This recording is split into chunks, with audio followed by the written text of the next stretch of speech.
When I was 7 months pregnant, I found that Sam had a close female friend by his side. They talked about everything and had great chemistry. Sam would buy 2 bouquets of flowers every day, one for me and one for her. But he never crossed the line, until that woman asked him, "If you met me first, would you marry me?" Sam didn't answer, but spent the night smoking on the balcony. Today, Sam has been restless. He wanted to say something several times, but stopped himself. In the end, I had to ask, "Is something wrong?" Sam sighed and said, "I need to go on a business trip. I'll be back tomorrow." "But you can't be alone." "Forget it. I'll arrange for someone to stay with you." As he spoke, I stared at him the whole time, watching him speak with such sincerity. He met my gaze with openness, not avoiding it. He looked puzzled and asked me, "What's wrong?" I shook my head and said, "Nothing." I told him, "Go ahead. But what about you being alone?" "I'll have my mom come to keep me company." Since I got pregnant, Sam had been taking care of me meticulously, especially as my belly grew. He was always worried about me being at home alone, canceling a lot of social events, just to take care of me. What if something happened and you were alone? I can't help worrying when I'm outside, so I might as well just stay put. Even if he had to go out occasionally, he would at least wait for my mom to come over, urging her 1,000 times to take good care of me. It made my mom both laugh and cry. She's my own daughter, how can I neglect her? But today, he hesitated for only 2 seconds before nodding. "Okay, take care of yourself.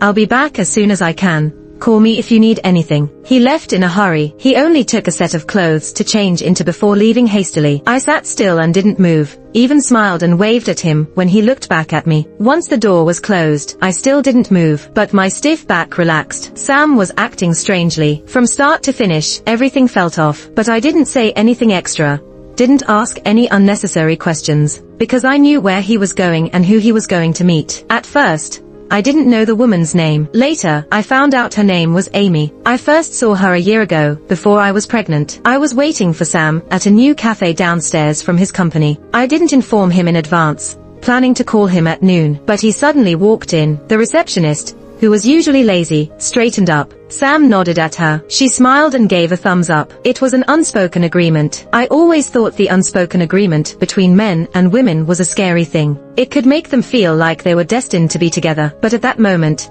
that strange feeling passed through my mind, and I didn't dwell on it. Later, when Sam saw me, he was surprised. He asked me why I was there. I said, "To have lunch with you." "Why didn't you call me?" "Didn't want to disturb you while working." I asked him, "How come you came down?" He rubbed his forehead and said helplessly, "Work was frustrating. Decided to take a break. Have some coffee. Their freshly baked cookies are good. You should try them." He raised his hand and said, "Amy, another round of cookies." Facing the woman's puzzled look, he introduced with a smile, "My wife." That day, they were both so calm. Sam introduced me calmly. Amy greeted me calmly, even paid for our bill. Sam said the coffee here was authentic, tried it once and it was good.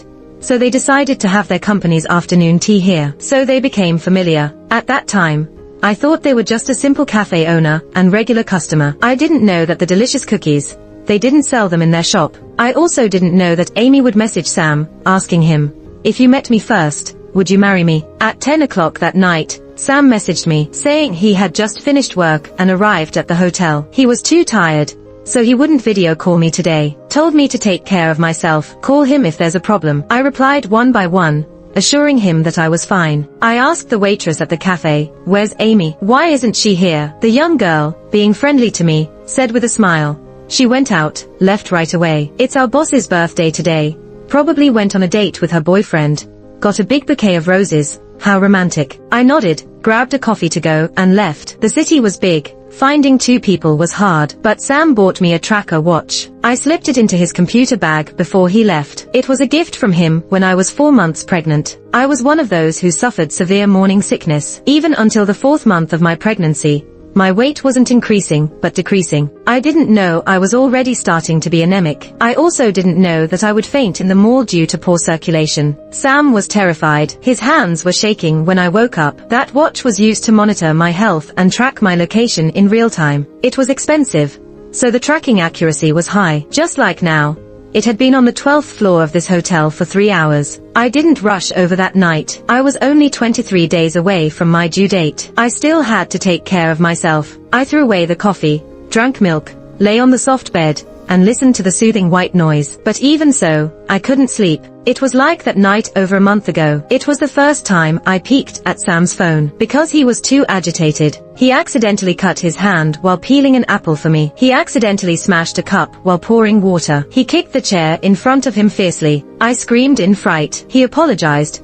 saying he had a tough time at work, that he didn't mean it. But waking up in the middle of the night to find myself alone and feeling cold. Sam spent the whole night smoking on the balcony. I unlocked his phone with a heavy heart. The chat interface wasn't closed. A person with the initials sent a message in the afternoon. If you met me first, would you marry me? Sam didn't reply, not a single word. But that night, my heart died in his phone. I arrived at the hotel at 6 a.m. with my household book and marriage certificate. I placed everything on the front desk. Sam was my husband, and I wanted to know which room he had booked. If you can't tell me, I'll call the police. I don't have the energy to argue with anyone. Tired, exhausted, both physically and mentally exhausted. The receptionist stared blankly for a long time. Her expression changed from surprise to hesitation, then to pity. Please wait. I'll help you find it right away. She quickly gave me the room number. Then she asked if I needed any help. I smiled and shook my head, gently caressing my swollen belly as I went upstairs. Sam didn't keep me waiting long. I had only been standing outside the door for less than 40 minutes when the door in front of me opened. Sam stood there holding the door handle. Behind him,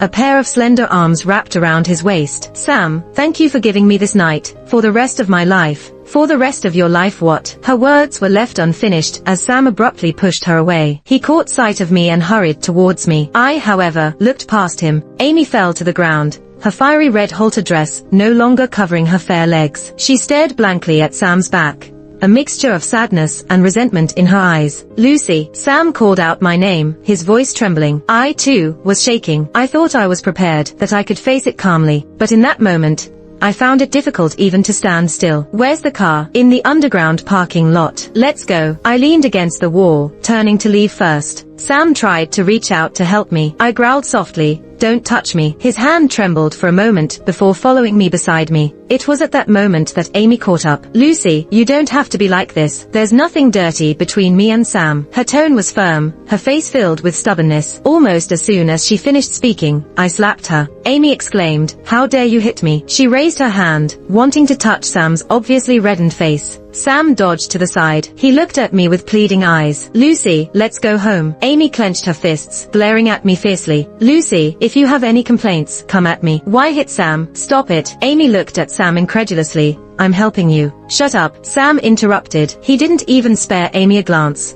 only kept looking at me, and spoke again. Lucy, let's go home. Lucy, I can explain. Yesterday was Amy's birthday. She doesn't have any friends here. She just wanted me to keep her company. I only spent a birthday with her. Nothing else happened between us. I admit I lied to you, and I apologize. I was just afraid of making you angry, of you overthinking things. I was wrong. If it bothers you, I won't see her again. She's just a friend. Lucy, please talk to me. Don't scare me. Since we got back home, Sam had said a lot, explaining, apologizing, blaming himself. I wanted to speak, but it felt like my throat was stuffed with cotton, making it impossible for me to say a word. I didn't know where to start or what to say. In the end, all I could manage was, Sam, let's get a divorce. My words made Sam tremble suddenly. He clenched his fists, closed his eyes deeply. When he opened them again, it seemed like he had suppressed his rage. We really didn't do anything. We just drank and talked. Lucy, please, can we not do this? I know you're angry. It's my fault.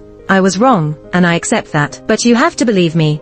I didn't do anything to hurt you. What do you mean by hurt me? You two must have hugged, right? And probably even kissed. There's her perfume scent on you. Here, I pointed to his lips, bitten. Sam tensed, his lips pressed tightly. I looked at him hopelessly. What more do you want? Catch you two in the act. You guys spent a whole night together. How can I trust you? Sam, how can I trust you? Sam's head drooped in despair. He knelt in front of me, wanting to touch me but hesitating. Lucy, I was wrong. I lost my mind, but I swear, nothing more happened between us. Please, for the sake of our many years of relationship, for the sake of our soon-to-be-born child, give me another chance. He obviously knew about our many years together. He knew about our child on the way. Yet, he did what he did, but he still hoped that I could forgive him for all of that. Layer upon layer of emotions, memories that were crushing. I looked around in confusion, then my gaze fell back on my belly. Tears flowed uncontrollably. My sobbing sounded like a trapped animal. Sam nervously held me. Lucy, Lucy, what's wrong? What are you looking for? Tell me, I'll help you find it. His voice was like a match that ignited me in an instant. I finally cried out in a loud voice.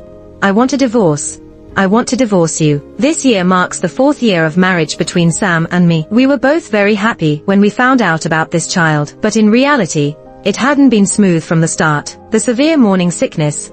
I could hardly eat anything, but not eating was bad for my health. I had to force myself. I cried every day back then. It was so painful to the point where I felt I would rather be dead. We had thought about not having this child, but when it came down to it, we got scared. I stayed in the hospital for a month, trying to keep the baby. In the early stages of pregnancy, I felt like I had been seriously ill. Severe malnutrition, anemia, and then that fainting episode. This little life seemed so fragile, but yet so strong. I was afraid that I would go into preterm labor because of this incident. I was even ready to call an ambulance at any time. I dared not go hysterical, dared not hit, dared not smash. I had to hold back even my tears, until I couldn't hold them back anymore. But the chain reaction it caused made me vomit. I held onto the toilet, kneeling on the ground. It was a pain as if all my organs had been displaced. Sam desperately pounded on the door. He begged me to open the door, to come out. He roared, telling me not to joke about myself and the child. I awkwardly held my belly. How I wished to end all of this with dignity. As Sam started hesitating,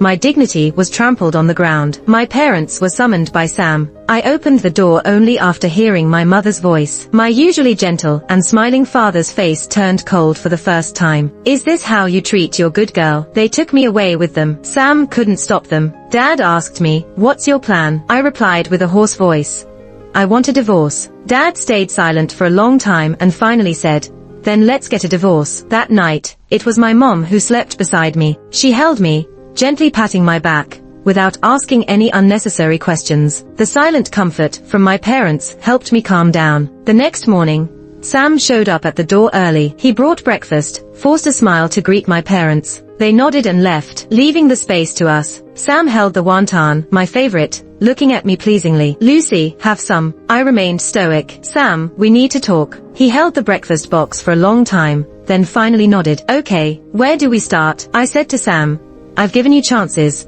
I even tried to pretend like nothing happened. Sam looked puzzled for a moment. I sarcastically smiled at him. That day when Amy asked you if you would marry her first if you met her first, you became agitated, angry, and stayed awake all night. And while you were smoking on the balcony all night, I peeked at your phone. I always believed that checking your partner's phone is not a good behavior. Once you start doing that, the alienation is already there. If there is no trust between two people, then why stay together? But even with this mindset, I still ended up here. My words made Sam stiff. He leaned back slightly. It was a posture that showed he wanted to escape instinctively. He clenched his fists and took a deep breath, but I didn't respond to him. I wiped away the tears that unconsciously welled up in my eyes. Yes, you didn't respond, but your silence hurt me more. The suffocating silence lingered once again. Sam tried to speak several times. Finally, he said, if you've seen those things, you should understand that.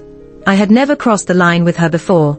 I just saw her as a friend. That night, yes, we had a few drinks, got a little tipsy, but it stopped there. Nothing more happened. Lucy, I really didn't betray you. I didn't look at Sam. I just let out a long sigh. April 3rd, the day we had an appointment for the 4D ultrasound, where we would see what our baby might look like. I was looking forward to it, but you said you were busy with an important meeting. Yet, in reality, you had planned to go mountain climbing with Amy. Every day, you would order 2 bouquets downstairs. One you would take in the morning, for her. The other you would bring back in the evening, for me. Except on February 14th, the day you took roses, 19 roses. The elevator in your building needed an internal card. Amy complained about the long wait, so you gave her one. When you said your shoulder was hurting, she went to the hospital to get a plaster for you. During that time, you always smelled like medicine, and when I asked, you said you bought it yourself. On the day of your birthday, after I had fallen asleep, in the early hours, you went downstairs, and Amy gave you a cufflink. She asked if she was the first one to wish you a happy birthday, and you said yes. Your understanding was like this, She says go. You say go. She says a rooftop. You respond with a 1. She says she's sleepy. You say you're coming right away. The day you changed your car,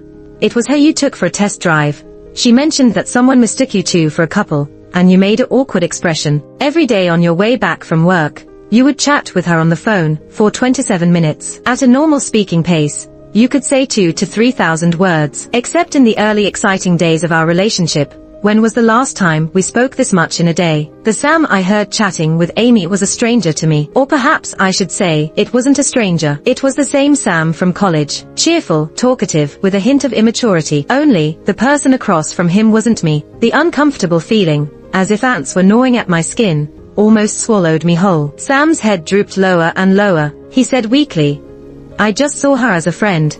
Sometimes I was just too tired, and chatting with her helped. We were just talking. Lucy, what do you need me to do for you to believe me? The deep sense of powerlessness dragged me down. Sam, do you know how much I wished you had really cheated? Your closeness and understanding, like a guillotine hanging over my head. I didn't know when it would come down. I could only wait anxiously. I thought about pretending I hadn't seen anything. I hesitated whether to turn a blind eye. I truly hesitated. I was pregnant. Our child was about to be born. They didn't actually do anything. Should I face it clearly or just let it slide vaguely? But, the moment I turned off my phone and lay down pretending nothing had happened, it was clear where I stood. I thought I could do it, but ever since I found out about those things, I stopped trusting you. Every time you left my sight, I suspected you were with her. What were you talking about? What would you do? Those suspicions gnawed at me every minute. I was going crazy. Sam, you are driving me crazy. I cried out helplessly. Those were the most painful 1.5 months for me. I almost thought I was going mad. Until Sam agreed to spend the night with Amy. She said, maybe this way I can let go. Sam, have some compassion for me. Sam replied, okay. In that moment, the guillotine finally fell. I was born to die. Sam, let's get a divorce. Sam didn't agree. He said he could compromise on anything, except for a divorce. He started running to my parents' house every day. If he wasn't allowed in, he would sit in his car all day. He was tired, and I was tired. Only when I wanted a divorce did I realize how hard it was to actually get one. When one party disagrees, the only option is to file a lawsuit, which takes at least a month from filing to court session. If there's no major fault, the first trial won't grant a divorce. Then you have to wait another 6 months, and try again. Can we get the divorce after the second try? But now, I'm close to giving birth. I can't wait another month. I can only endure. It made me anxious, sleepless, loss of appetite, and I even started getting angry. When I threw out what Sam brought to my door in another fit of hysteria, the warm porridge spilled all over him. Sam was shaking with anger. What more do you want from me? I've apologized, admitted my mistake, and promised there wouldn't be a next time. Why can't you forgive me? After all these years of our relationship, can't you give me even one chance? Lucy, please, can we stop this fighting? My ears were buzzing. I was losing strength in my hand holding the door. It was slipping down. Sam, I'm pleading with you, please stop disgusting me. That was the last thing I said to Sam before I collapsed. My mom said I had a major hemorrhage. I went straight to the operating table. It was a close call, but in the end, mother and daughter were safe. Sam's mother rushed back from overseas. She held my hand, looking concerned.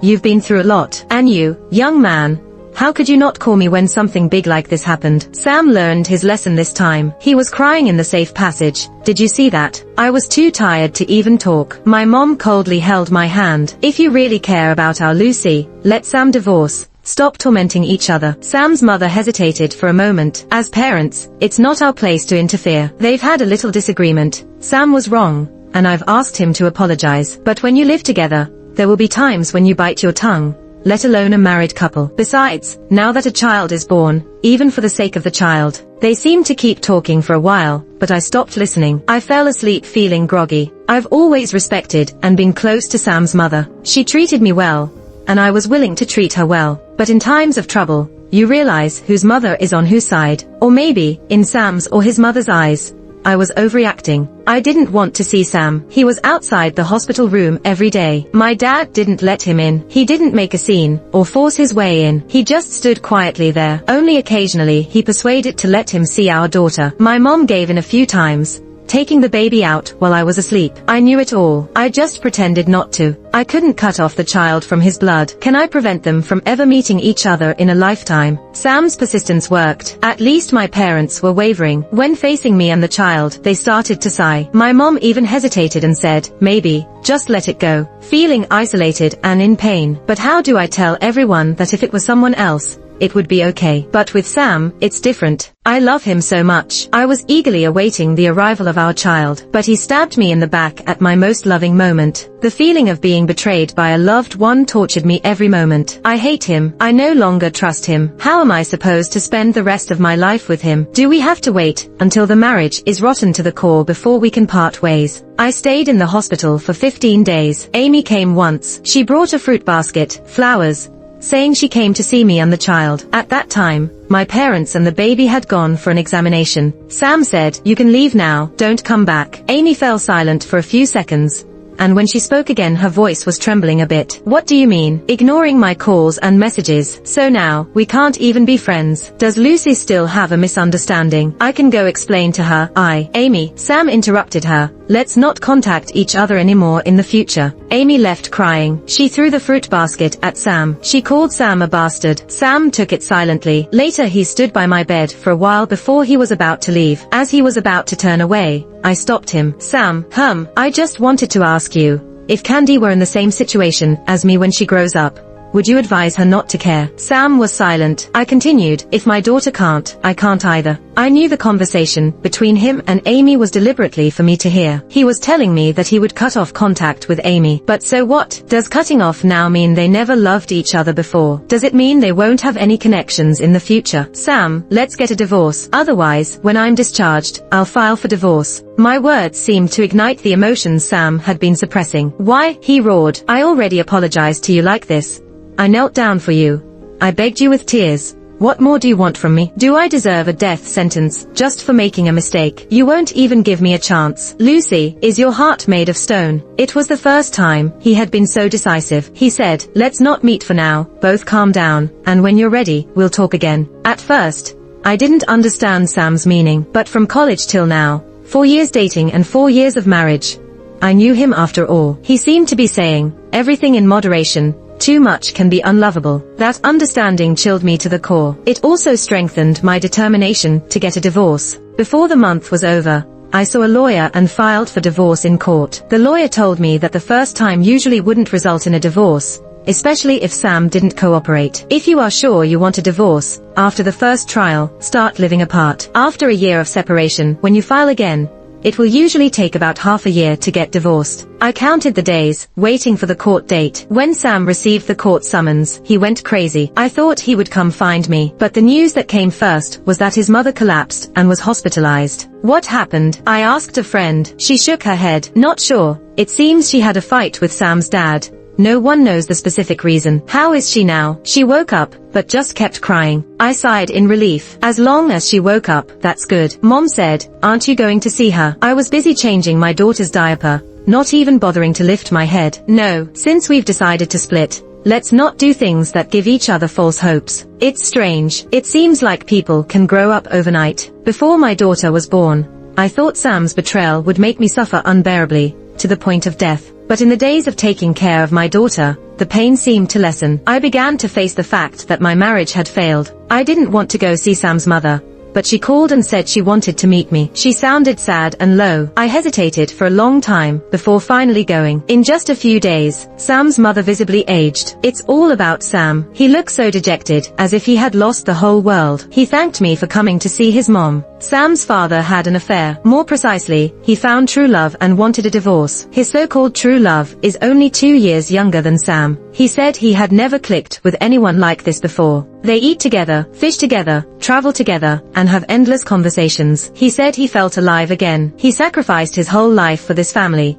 So why can't he live for himself now? The more Sam's mother talked, the more agitated she became. She said he claimed to feel only responsibility towards her and the family. He said she and the family had tied him down. Why did he sacrifice for the family, while I didn't? What gives him the right? How can he deny our years of feelings with just a few words? He's just having an affair and tries to make himself look noble. She clutched my hand trembling, asking if I understood her situation.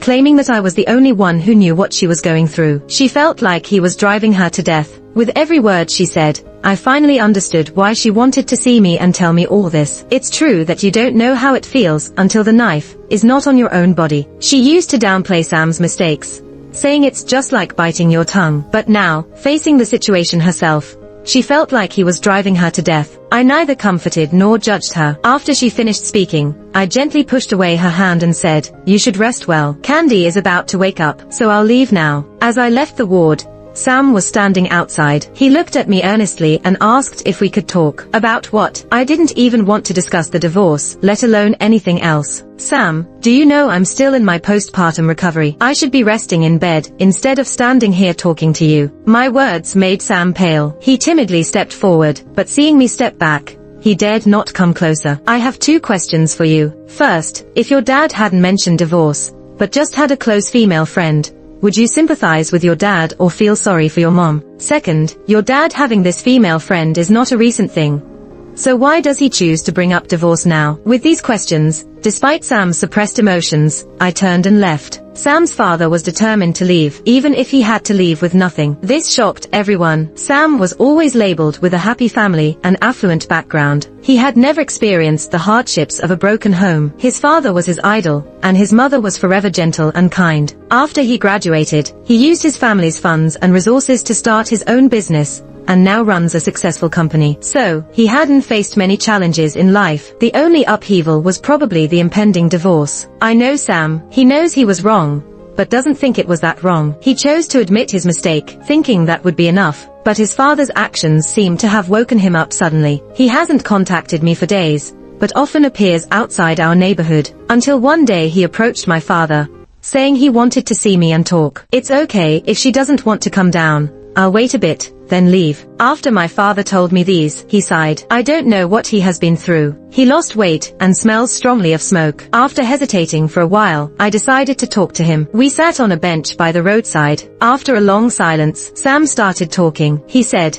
I've thought a lot about the question you asked me last time. I asked him why he wanted a divorce at this time. He said it was because of mine and my mom's attitude. We being nonchalant about the situation made him think it was acceptable for a man to have a female friend. He felt that I'd understand his feelings for another woman, because apparently, I have done the same. So, he thought if he asked for a divorce, we'd accept it well. Sam's hands kept trembling as he talked. His voice was shaking too. Why did he do those things? He and my mom were in love. The day before he asked for a divorce, he even hugged my mom before leaving the house. Sam buried his face in his hands and cried, because of his father's betrayal of marriage and family. His tears didn't evoke any sympathy in me, but rather discomfort. Lucy, do you really hate me? I clenched my hand on the bench so hard that the thorns pierced my fingertips, hurting. I recalled those unpleasant experiences. In the beginning, I was sad to find you had a female friend, but relieved when you didn't respond to her advances. However, the fact that you didn't cut ties and continued hurt me. You said you were just friends, nothing more. But couldn't married people have friends? If I questioned you, I would be seen as interfering. Until you promised to spend the night with her, I suddenly felt relieved. You didn't respond to her confession not because you didn't want to, but because you couldn't. So you were in pain, restless, and irritable. Even though you knew she had feelings for you, you didn't keep your distance, because you were reluctant. When you agreed to accompany her for the night, did you have other intentions? What was holding you back? Probably your last sense of responsibility and moral bottom line. Sam, when I realized too late that you liked her, I really hated you. Sam looked at me with a pained expression, but I felt a bit of relief in my heart. But all of that is in the past now. Hatred is too intense of an emotion, hurting both others and oneself unnecessary. Sam, if you truly feel sorry for me, then just go ahead and get a divorce. Let's at least save some dignity for each other. At the end of our conversation, Sam agreed to the divorce. This made the tension that had been gripping me finally relax. Perhaps the smile on my face stung him. He left in a hurry, as if fleeing in panic. Sam and I got divorced on a sunny morning. He left with only the clothes on his back, giving me all the fixed assets. He only kept the company. Everything he has is Candy's now. I accepted what he gave. As for his words, I just smiled and didn't respond. A lifetime is too long. No promises, no trust. Maybe that's just self-protection for adults. As for his feelings for Candy, I won't deliberately hinder or encourage them. Candy is growing up day by day. My mom loves her and enjoys pampering her every day. I'm just happy and relaxed, ending my vacation directly and returning to work. Sam often comes to see Candy. Every time, I find an excuse to avoid him. Gradually, he understood and tried to come when I wasn't around. His parents are still causing a commotion. I heard that his father had already settled elsewhere. His mother nags and scolds every day, but it can't change his father's determination to leave. So, she started blaming Sam, saying he led the way and influenced his father. I don't need to witness it, as countless people have told me. Later, Sam's visits became less and less frequent, because his mother caused too much trouble. Both his father's business and his company were affected to varying degrees. Even my mom couldn't help but sigh. It's a good thing you got out of that mess early, otherwise, our Candy would also be affected. Later, I ran into Amy once. She had a new relationship. She apologized to me, talking about her past foolish mistakes, saying she's moved on now. She looked so relieved, as if she wanted to reconcile and move on. I found it absurd. Did you really want to apologize to me? It was just selfishly seeking psychological comfort. Amy, I'm not obligated to satisfy you, because you really did damage to my marriage and family. The guilt is something you should bear. All I need to do is heal and let go. I have a job, a child, and a family who loves me. A failed marriage will only make me sad for a while, but it won't make me sad for a lifetime, as long as I got out in time. Sam's epilogue. When Sam first met Amy, her cafe had just opened recently. She begged Sam to let her use the internal elevator to deliver meals on time. It was a small gesture, and Sam agreed. Later, he asked himself if he would do the same for someone else, because Amy was pretty enough to stun him with just one glance. The second time they met,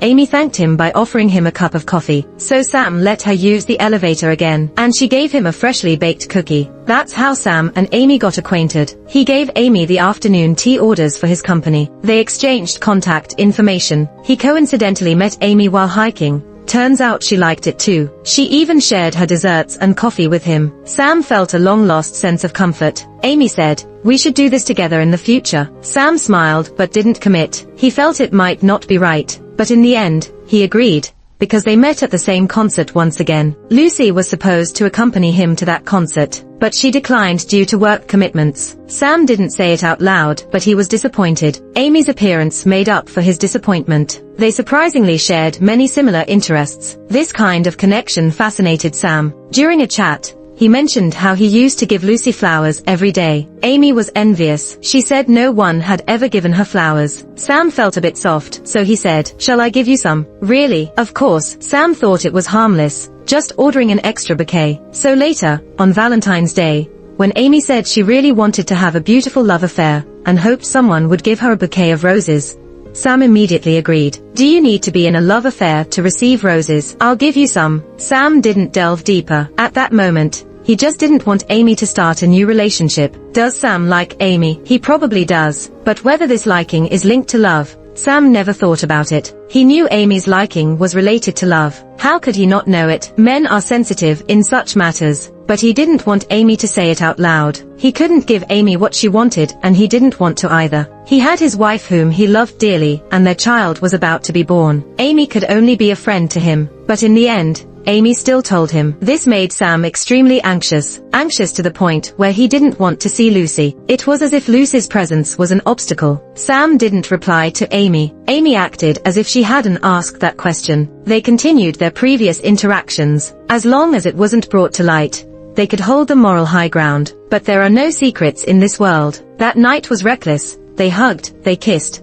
but didn't go all the way. When Sam opened the door and saw Lucy, his heart sank to the bottom of the valley. At first, Sam didn't think things were that serious. Or maybe, he was deliberately fooling himself. He had just made a friend he clicked with. He hadn't cheated, hadn't done anything to betray Lucy. Lucy could get angry, upset. He would apologize, but that would be it. Divorce? Since Lucy found out, Sam had been on edge emotionally, jumping back and forth between guilt and restlessness. When Lucy was sad, he felt guilty. But when Lucy kept mentioning divorce, he would get especially restless. He had only made one mistake. A mistake that wasn't so grave as to be unforgivable. Why couldn't he be forgiven just this once? Sam didn't understand, until his dad brought up divorce. During that time, Sam was in a really bad mood. His mom would also join in complaining that Lucy was immature, too dramatic. It was no big deal, but she made it seem like the end of the world. Not to mention, having a confidant. When is there a man who is completely clean by the side? Sometimes you have to turn a blind eye to live your life well. This was said at the dinner table. His dad pondered. So you don't think this is a big deal? His mom, unsurprisingly, said, of course not. Why would it be? This is how things are nowadays. This is how things are nowadays. So his dad said, I've fallen for someone else, let's divorce, and I'll leave with nothing. His dad had been with that girl for 2 years already. You could only call her a girl. After all, she was 2 years younger than Sam. His dad said he had never felt this way about anyone before. I've spent half of my life sacrificing for the family and career. Can't I live for myself in the end? As Sam listened to his dad talk about his time with that girl, he felt like he had been slapped. His dad and that girl, just like him and Amy, how similar. He felt like he was stripped naked in broad daylight, embarrassed, ashamed, and scalp tingling. But he couldn't just run away, because his mom fainted. First, if your dad didn't mention divorce, but just had a confidant, would you empathize with your dad or feel sorry for your mom? Second, your dad having this confidant wasn't a recent development. Why did he have to bring up divorce now? Lucy's 2 questions hit Sam like a ton of bricks. Sam finally understood one thing. The knife only hurts when it's stuck in your own body. What really made him decide to divorce was his mom's hysterical outburst, saying to Sam, you're just like your dad, exactly the same. Even the excuses for finding women are the same. Disgusting. Lucy said, could you stop disgusting me? Can you? She said, your dad at least had the courage to admit that he fell for someone else. You don't even dare to admit it. Sam, you're worse than your dad. Sam felt like he was sitting on pins and needles, trembling. No, that's not true. But did he not hate his dad? He did. He didn't understand. He didn't even want to say another word to his dad. If he replaced his dad with himself, and Candy, his newborn daughter, would she hate him just as much? Sam was scared. From that moment on, he finally began to regret